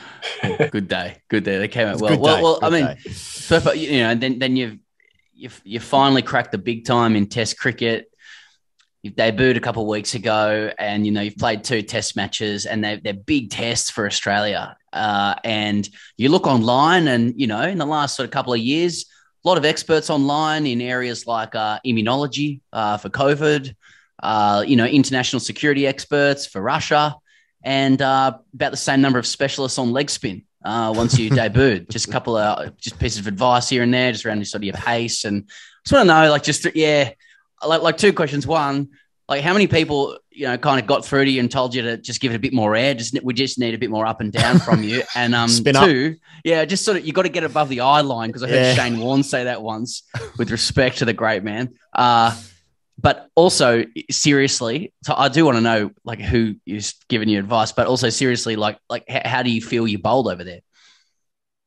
Yeah, that comment has been made since I've been playing high-level cricket. My old man, every time I talk to him about my bowling, he's literally like, "Oh, it came out well today, mate, but you reckon you could have thrown him up a bit more? Like, just get him draw him." Bowl. So, I get it from him a lot. I get it from everyone. It's just one of those things where, for me, when I'm out in the middle, as long as I'm landing the ball, I'm pretty happy. And also in the case of playing my first Test match, that's where I sort of I just wanted to land the first few balls and get into a spell, and worrying about pace and how much I'm putting on it and all of that sort of stuff would come. You're right. There's a lot of people that had opinions. I think I had to sort of switch my phone off after the first few days of playing and bowling, and you got commentators, random punters online and everything. But for me, as long as I'm landing the ball, I'm pretty happy. That's sort of where my head was at in these first couple of games anyway. Are you saying here on the Grade Cricketer that, like, your dad suggested you toss it up, like, just during Karachi and Lahore? To Bubba Azam. To Bubba? Yeah, he said, mate, get it above the eye line. So he did that on a regular basis. Like, he came and watched me play grade cricket before I came over here. I played a game for Sandgate not far back, and I went over at lunch and, "Hey, Mum, Dad, how you going?" "Yeah, good, mate. Yeah, just toss them up a bit more, maybe, though." Straight up. So it's good, though. I like. He's very invested in my bowling, but he's not the only one. He's not the only one. I've only ever seen one spinner to actually walk to the crease, and that was the king. I mean, even Yasir Shah is probably the most prodigious leg spinner in the modern era. He bounded to the wicket as well. And you walk into the crease as well. So I wonder how many coaches and chiropractors have told you to actually run to the crease, because how much you snap, you got the torque going through your body to get that energy is incredible. Yeah, well, I broke my neck doing it, so that wasn't great. Yeah. You did too.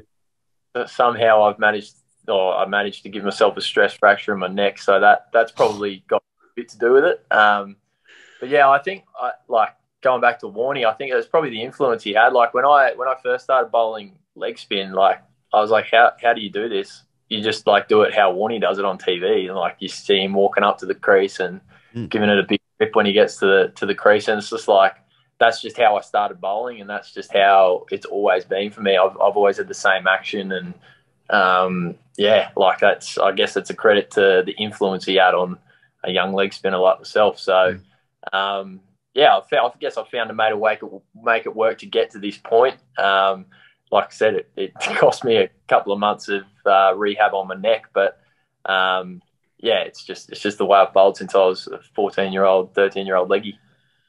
You've had to wait a fair while to make your debut, Sweppo. Like, you know, we've seen you bowl long spells for Queensland. I'm sure you've done it at grade level as well when you're not just bowling wrong uns and they're kicking them in 5 overs. But like, you've sort of become quite adept in the last few years at bowling teams out in the fourth inning, especially for Queensland, where it looks like you guys have a lot of fun. You've had a lot of success together, and you've been pretty much the main man there.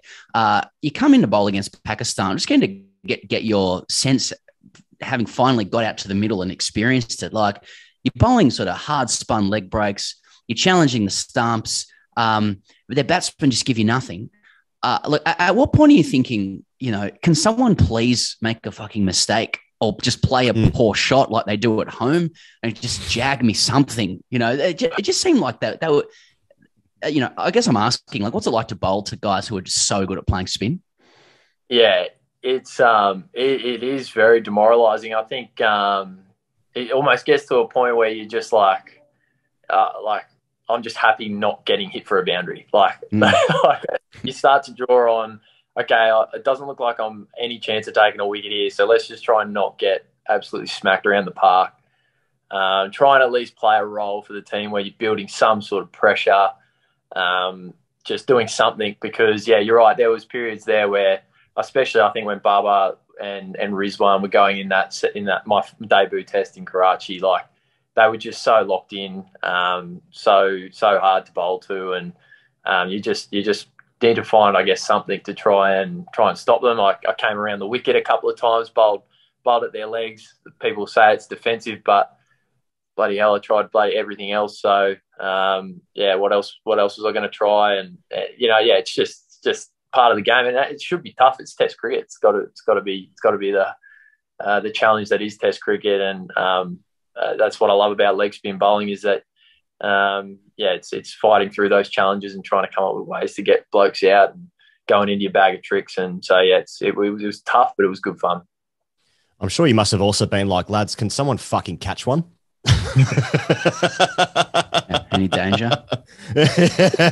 So just on that, Sweppo, like you know, to that point, your friend and Queensland captain Usman Khawaja, I'll just say his full name, even though everyone knows who he is on the show. Like, he dropped a pretty important catch just under the lid. Just checking my notes here at extra cover. But he's your captain and he's your senior, and he's scored runs in the series. So social hierarchies dictate, like, he doesn't actually say sorry or even address that to you. Like how did he approach that embarrassing episode? He was pretty flat. I think he told me he definitely regretted keeping the helmet on. I think that was. But he did. There were some reports coming out as to why he was wearing his helmet still, but he said, "Yeah, the helmet got me a bit." He was flat. Like, no, like, everyone hates dropping a catch. As many runs as that man scored, and as high as he was on his high horse there, he still felt flat after that. The funny thing was, I had 2 drop catches in a row. They were tough catches at short leg and silly point there, Heady and Marnus, and they were 2 consecutive balls against Baba. And Camo came over to me after the second one got dropped, and he threw me the ball and he said, "Righto, mate, hat-trick ball. How do you want to play this one out?" And I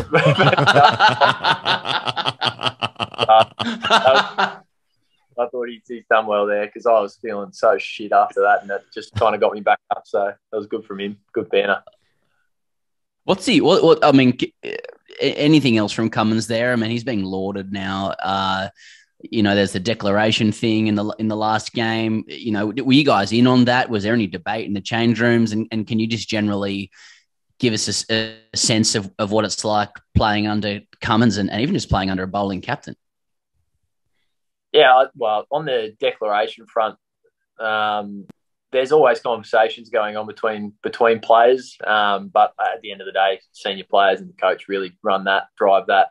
And at the end of the day, you get sort of told, right, oh, boys, we're pulling the pin now, and that's what's happening. So, Cummo, I found great captain. I really loved being a part of, I guess, the vibe he's created in that test team. It's a really relaxed team at the moment. There's not a lot of panic going on. It would have been easy to panic at any stage during this series. We had, opportunities to win games that we didn't quite grab, and things could have gone to shit. And I think he kept the group pretty calm throughout the whole thing, and particularly me. I had a heap of nerves on debut, and he really eased that for me. And I think he's building something pretty special as a skipper. And he's good at everything. Like, that's Pat Cummins. So everything he touches turns to gold. So I think we're in good hands with him steering the ship. I notice it's like in this new era of cricketers that have actually gone to university. So because Pat's obviously done a uni degree, and you've actually outed him there with a double degree. I'm actually not sure if you finished it, but you were doing exercise and sports science and business management. I'm telling you what you did. How's that going? Did you finish it? Yeah, dusted it. Yeah, took me 9.5 years. 5 years for both degrees was supposed to what was supposed to happen, but yeah, it took me 9.5. But I've finished both of them. I did 4 years full time while I was, like I said, in the wilderness of grade cricket before I picked up a contract. So that helped, and then the last year of it took me another 6 years to do or something. So yeah, it's nice to have that under the belt, because a lot of the boys now, they're actually studying while we're over here, and couldn't think of anything worse, to be fair. I'm glad it's undusted. I do like that you've now referred to grade cricket as both the wilderness and a pit. This is true. You get a baggy green, you can say what you want. Yeah. Hey, I we'll let you go. I know you got to get to training, but you took one of the catches that mattered as the win neared there in Lahore. I think it was at Shaheen, left hand, and you turn around and you gesture playfully to the crowd. What was the background to that? Like every comment about the time over in Pakistan is that it's just been played in a wonderful spirit, and I'm sure it has, but it doesn't really serve the purposes of this podcast. What I want to know is, were they giving it to you? Well, it's like I said to the guys after I did it, I was like, I actually don't know what overcome me. Like I never in my mind was like, I'm going to do the Shaheen Afridi if I catch him on the boundary. Like I never myself, but they had the replay screens playing. Like, so obviously you saw Uzi do the Sajid Khan one. Bull's done the Hassan Ali. Like, those guys, when they get us out, they just, like, obviously it's coming. You hear it in your ear when you walk it off. You hear them doing the celebration behind you. And they've been playing those on the big screen. So I think maybe just that. Like, I just caught the ball and I just did it, and the boys absolutely loved it. They thought it was hilarious. And then after that, they were playing like the montage of all of our mimicking of the celebrations on the big screen. And it was just a bit of fun. No way are we just like taking the piss out of them or anything. We were just sort of just doing it as a bit of fun. And there's been, like you said, it's been played in very good spirit, the series, and a few of the boys, chatting to some of their players after the game. And so it's no love lost, but not looking forward to facing Shaheen Afridi anytime soon. Can you just run us through Shaheen Afridi generally? Like, it's hard. Like, he looks like there's a bit going on, in a good way. Like, he's obviously massive. He's got a very prodigious jaw on him.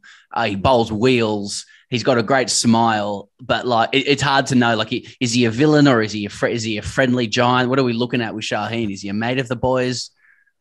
Yeah, well, he was being quite friendly with Marnus, but I think that's because he's gotten him out like 5 times or something. So that's why he's pretty friendly with him. No, he seems like just a guy that loves his cricket. He seems, as a bowler, it was pretty impressive to see him, particularly that Karachi game where we batted for 2 days straight, to just charge in, bowl 140 clicks, never wavered. Just a serious athlete, and at the top of his game at the moment. So yeah, he's going to be a formidable foe, I guess, for Australian cricket over the next few years. He's still young, so. But yeah, he seems like he just loves his game, and the celebration is just part of who he is. And yeah, the boys got around him. So like I said, played in good spirit. And but yeah, still not looking forward to that first time I have to face him. After that, it's not happy. Marnus actually said that he spoke to him after, and he said, "Tell Swepson, don't worry about bouncer, Beamer next time." Oh, that's good. Jesus. Oh. Yeah, well, at least he thinks you're going to play more international cricket, which has got to be handy, right? Yeah. Like, cool, I'm going to play him again. That's nice.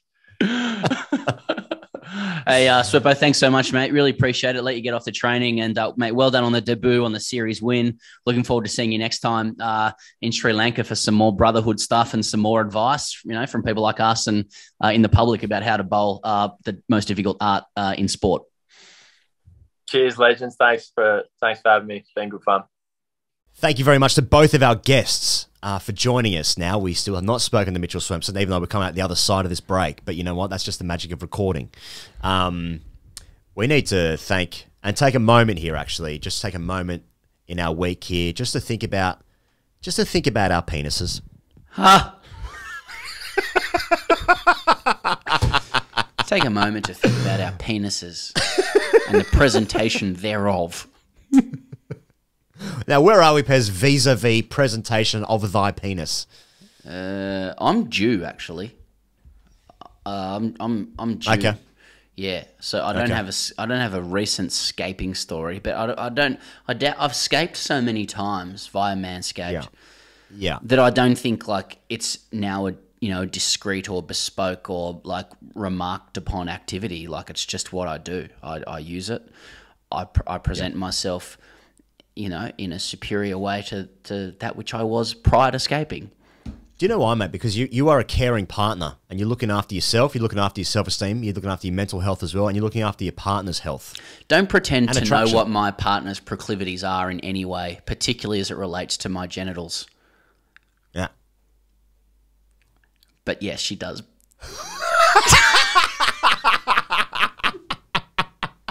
Now, I think people have listened many times to this show, Pez, and they've well, you're really hoping no one you know listens to that this week. Fuck it.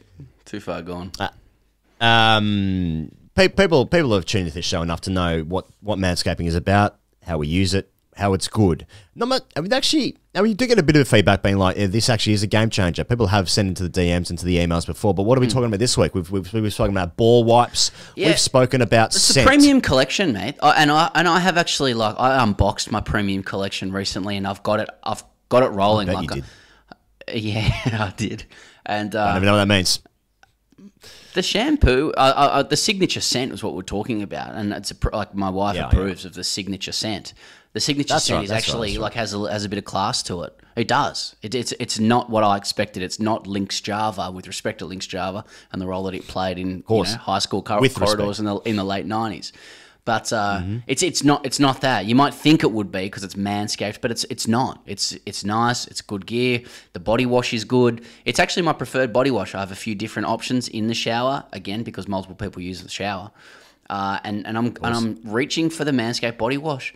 The shampoo, it's a 2-in-1 shampoo conditioner. So we're just talking about accoutrements, trappings, accessories to go with the Lawnmower 4.0, which is the actual machine that slices and dices and shaves your pubic hair. Well, it doesn't dice. It doesn't dice. It slices. No dice. What would it mean what would it mean to dice pubic hair? Well, when I'm thinking like that, I'm thinking nicks and cuts now. Yeah, which is slice just a and dice from the early 2000s. Yeah, it's not a really appealing kind of action, is it? You want this thing to slice and dice your pubes? Not really. Get that the fuck away from me. Where can we get it?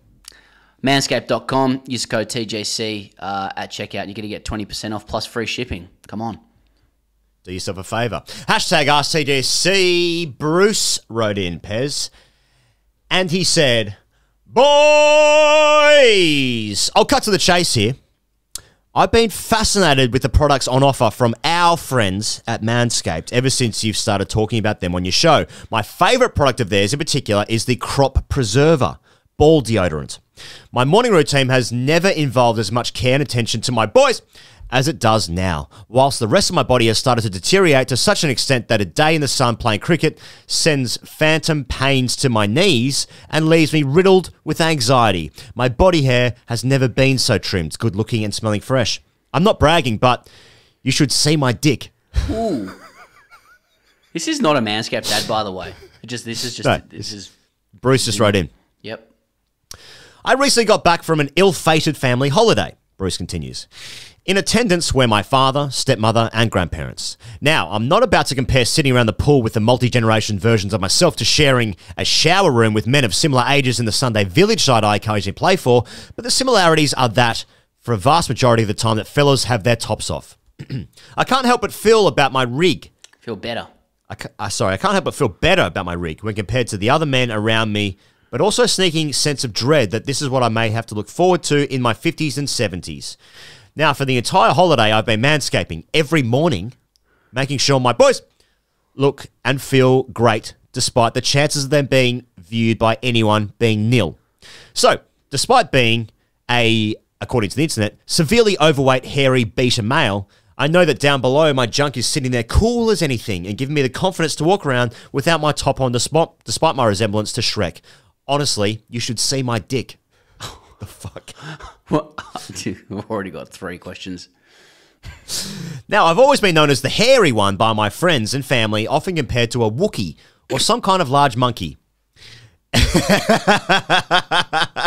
Ever since puberty, then, I've always thought about trimming back some of the hair on my chest, back, and balls to fit in with the crowd. A little better, however, it's only since I've started my Manscaped journey that I have the confidence to do just that. We sat by the pool one day and someone mentioned something like me doing an excellent impression of Chewbacca sat by a pool. I laugh it off and make a mental note to have another hack at the chest region when I get the chance. I mentioned to my father that I do in fact trim my beard and my chest and my back, and this is the result. He goes on to say he's glad I do because he can't imagine what I would resemble otherwise. My brain formulates a sentence for me to say in response. Maybe it was the 5 beers I'd put away before lunchtime. Maybe it was the heat. Maybe it was something to do with the man sat across from me having not bothered to see me play cricket for 10 years, but the pressure had built up. I couldn't help myself. I couldn't stop myself. He called me an orangutan. I responded, you should see my dick.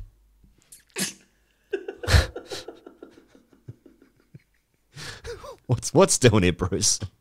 Audible gasps from my stepmother, who looks likely to vomit into the nearest coconut, a glare of ice and fire from my grandmother sat across from me by the pool, a look of sheer disappointment from my grandpa. I look at my dad, father, dare I say friend. He's clearly computing something. Maybe he's thinking back to all those times he couldn't make time to see me post a steady 20-odd 17, or take a bag of wickets to 50 off 8. Maybe he's considering the best way to move on with the conversation, or maybe just maybe he's thinking, crikey, maybe I need to invest more time into my personal grooming routine. Either way, our relationship is forever changed. For the good, for the worse, who can say?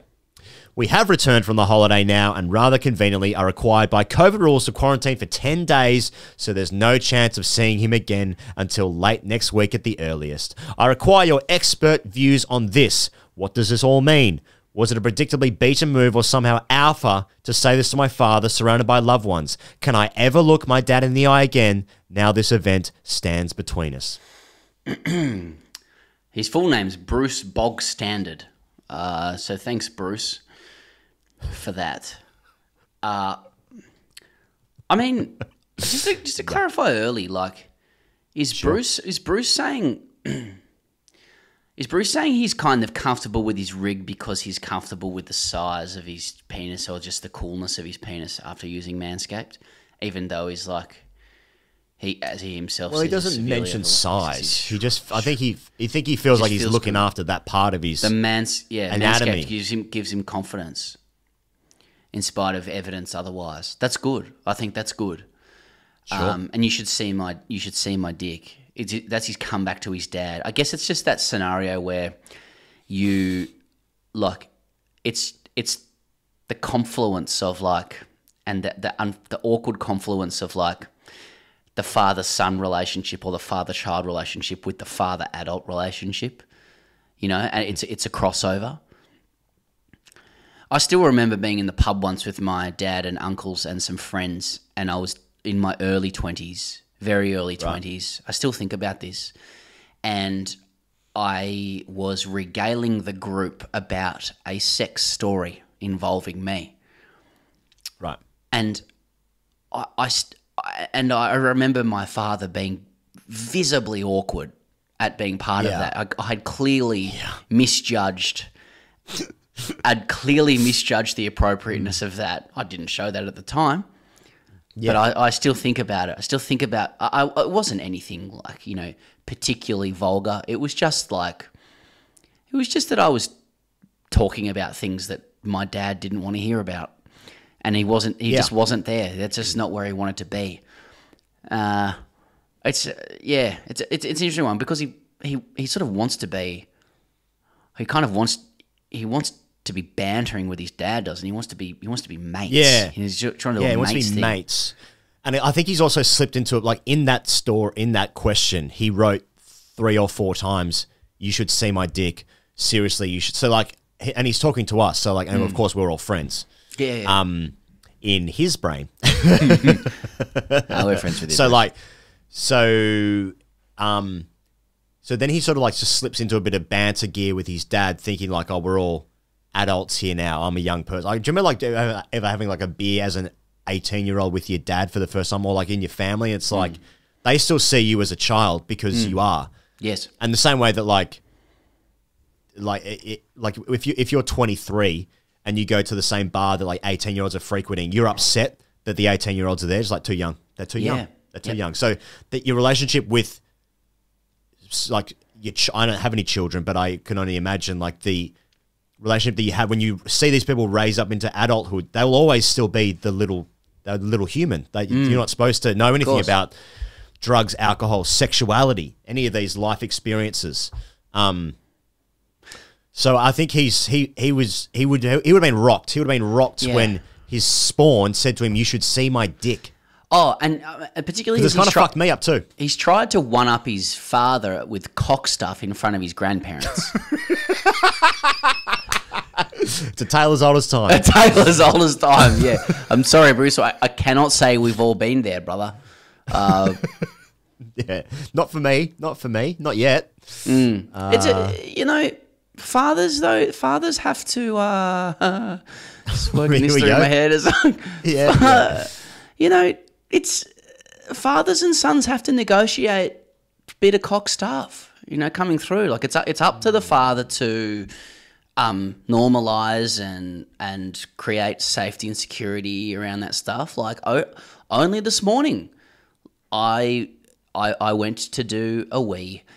I don't care if anyone's made awkward by that. It's what happens in families. I went to the toilet, went to the bathroom to do a wee. Happens in families? Just some people can be prudish about this stuff. I'm just telling you, it happens.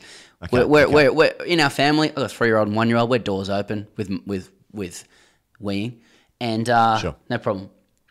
And my 1-year-old came in he was curious, first time for him, like probably right. Like because he's got nappies, right? And he was watching. He was just look at you. I'm just let the boy watch. And I was like, oh no, this is a moment, like I'm just, and I was just explaining to him, I'm just doing a wee. This is how Dada does a wee, and it starts from there. Like I remember as a child inquiring with my dad, I saw him in the shower, and I think I asked him about penis size. He said, as long as it works, mate. I think I've said that before, and like that's I'm not saying that whether that advice is good or bad, but it's just it's just how fathers and sons negotiate the penis stuff, and maybe his comment where he's Shrek and also and his father calls him an orangutan, You know, maybe his dad didn't normalise stuff around cock stuff growing up. So all he had in his head was like, you got to see him a cock, Dad. You know? Yeah. Maybe maybe Bruce is an exhibitionist. You got to factor that in too. He's been watching grandmother glaring at him like fire and ice. Yeah. Yeah, it took me back to a memory there of like you know when you're young and you shower with your dad and like just the height that you are, that's eye level. Yeah, and then, like I think that's where like dad dick stuff like the phrase like comes from, because everything is, you know, like everything is bigger. Like when you're in year 7, the year 12s look like adults. Yeah, and it's the same thing with your dad's penis in the shower, mate. Yeah, it just looks. It is. It's a dad dick. You actually you don't wonder actually what the size actually was as you're older, or how he would have gone in the. You tubs. Really don't. You don't. You do really that. don't. Nah, you don't. No. You don't, because it's always you don't, because it's always going to be a dad dick. But in my mind, it's like it was just the biggest and the best, because I want my dad. You just say that, you know, at your dad's eulogy one day. Dad, yours was always the biggest and the best. You had a dad dick. How was the piece on it? Honestly, Dad, how was the piece on it? Unbelievable. Mate, I got to say, it's one reason for having kids. Like, it's not just cock stuff, but your mitts look big. You know, like just holding a little baby. Like you can do some dad stuff, real dad stuff. Yeah, it's like When my siblings have had kids, and just like, you know, when the kids are brand new, brand like new, you put, straight out of the packet. Yeah, straight out of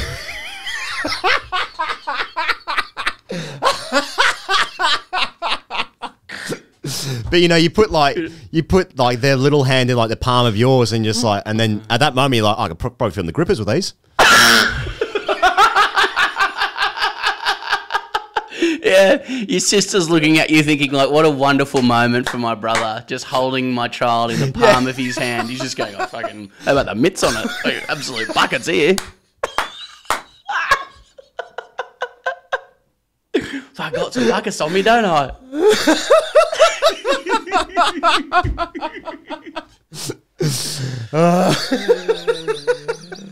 All right, we got there. We kind of squiggled that one, but that was all right. Yeah. It took a while. We got there in the end. Thanks for sticking with us. Thanks to Brett Lee. Thank you to Mitchell Swepson. Thank you to all the people out there across the world for listening and watching this shit. We'll see you guys next week, or every other day this week on the internet, depending what your need is for TGC content. And that need should be a lot. See you guys later.